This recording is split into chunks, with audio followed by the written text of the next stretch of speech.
ಅಂತೂ ಇಂತೂ ನಮ್ಮ ಕೋಟೆಯ ರಾಣಿಗೆ ಪ್ರಥಮ ಬಹುಮಾನ ಸಿಕ್ಕಿತು. ಲಾಸ್ಟ್ ವಿಡಿಯೋದಲ್ಲಿ ಹೇಳಿದ್ದೆ ನಾನು ಪ್ರತಿಭಾ ಕಾರಂಜಿಗೆ ಒಂದು ಬ್ಯಾಕ್ಗ್ರೌಂಡ್ ಥೀಮ್ ಕಲ್ಲಿನ ಕೋಟೆ ಮಾಡ್ತಾ ಇದ್ದೇನೆ ಅಂತ. ಇವತ್ತು ಅದರ ಫೈನಲ್ ರಿಸಲ್ಟ್ ನಾನು ನಿಮಗೆ ತೋರಿಸ್ತೇನೆ.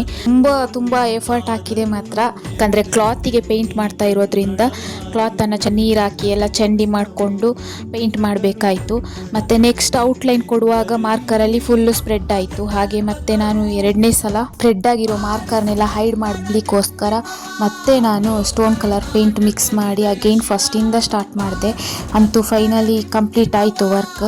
ಪ್ರೊಫೆಷನಲ್ ಆರ್ಟಿಸ್ಟ್ ಮಾಡಿರೋ ಥರ ಏನೂ ಆಗಲಿಲ್ಲ, ಆದರೂ ತಕ್ಕ ಮಟ್ಟಿಗೆ ಓಕೆ ಆಯಿತು. ನಾನು ಇದಕ್ಕೆ ಯೂಸ್ ಮಾಡಿದ ಪೇಂಟ್ ವಾಲ್ ಪೇಂಟ್. ನನಗೆ ಆಕಾಶ ಮಾಡಲಿಕ್ಕೆ ಕಲರ್ ಇರಲಿಲ್ಲ, ಹಾಗೆ ನಾನು ರಂಗೋಲಿಗೆ ಮಿಕ್ಸ್ ಮಾಡುವ ಕಲರ್ ಪುಡಿ ಇತ್ತು ಬ್ಲೂ ಕಲರ್, ಅದನ್ನು ವೈಟ್ ಕಲರ್ ಪೇಂಟಿಗೆ ಮಿಕ್ಸ್ ಮಾಡಿ ಸ್ಕೈ ಕಲರ್ ಮಾಡಿದೆ. ಇಷ್ಟು ದೊಡ್ಡ ವರ್ಕ್ ನಾನು ಇದು ಫಸ್ಟ್ ಟೈಮ್ ಮಾಡಿದ್ದು ಕ್ಲಾತಲ್ಲಿ. ತುಂಬ ಖುಷಿಯಾಯಿತು, ಫಸ್ಟ್ ಪ್ರೈಸ್ ಸಹ ಬಂತು. Thank you for watching.